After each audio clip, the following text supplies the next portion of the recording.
Ani epidemiologická situácia nezastavila našich študentov od príprav na svoju budúcnosť. Preto sa dňa 3.2.2022 na našej škole uskutočnili hneď dve akcie s týmto zámerom. Deň otvorených dverí Univerzity Pavla Jozefa Šafárika a Prof Orient. Čo ti vyšlo v Prof Oriente? Vyšlo mi, že sa môžem stať vojakom, fyzioterapeutom, takisto aj osobným trénerom.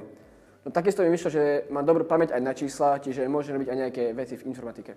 Si spokojný so svojím výsledkom? Áno, som spokojný, keďže to chcem vlastne aj pokračovať ďalej v živote. Tak vyšlo mi, že som intelektuálny typ a mám predpoklady na informatiku. No, čiže mne vyšlo, že som veľmi technický typ a že hodila by som sa na prácu ako napríklad architekt alebo bytový dizajner. Čiže tak ma to ako keby uistilo v mojej budúcej práci, za čo som veľmi spokojná. Ja som so svojím výsledkom veľmi spokojný, pretože mi vyšlo psychologický smer, umelecký a technický smer a to som dúfal, že mi vyjde a aspoň viem, v čom sa budem venovať do budúcnosti. Čo je to Prof Orient? Cieľom profesionálnej orientácie je vlastne pomôcť študentom alebo teda žiakom stredných škôl pri výbere vysokých škôl, pričom hodnotíme vlastne alebo sledujeme ich intelekt a osobnostné vlastnosti a na základe toho sa im snažíme pomôcť, ktorá škola je práve tá,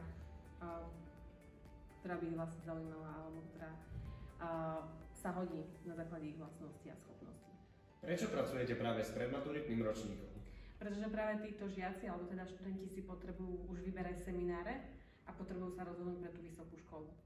Súčasne s programom Prof Orient sa konal aj Deň otvorených dverí Univerzity Pavla Jozefa Šafárika v Košiciach. Univerzita upriamila pozornosť na prírodovedeckú fakultu. Spýtali sme sa našich študentov, prečo sa rozhodli práve pre túto univerzitu. Prečo si sa rozhodla ísť na Deň otvorených dverí Univerzity Pavla Jozefa Šafárika? Tak rozhodla som sa ísť na Deň otvorených dverí, pretože chcem študovať biológiu, avšak Univerzita Pavla Jozefa Šafárika je až mojou druhou možnosťou v prípade, že by ma neprijali na Univerzitu Karlovu v Prahe. Na toto DOD som sa rozhodol ísť. Chcel som vedieť sú iné možnosti, pretože rád by som išiel na medicínu, na to Šafárika tiež. A chcel som vedieť, že čo môže mi táto škola tiež ponúknuť iné, než tá, čo by som si vybral. Chcel som proste skúsiť aj niečo iné, lebo rodičia mi hovorili, že môžeme mať aj viac iných škôl, keď mi táto nevíde, lebo medicína je ťažká, ale táto škola vyzerala tiež zaujímavo, čiže rád by som aj skúsil niekedy v budúcnosti. Budem mať veľa na výber možností, takže dúfam, že táto škola mi tiež prinesie toľko, čo by som chcel mať ako tak. V dnešnom dieli sme vám predstavili program, ktorý pomáha žiakom s ich výberom cesty do budúcnosti.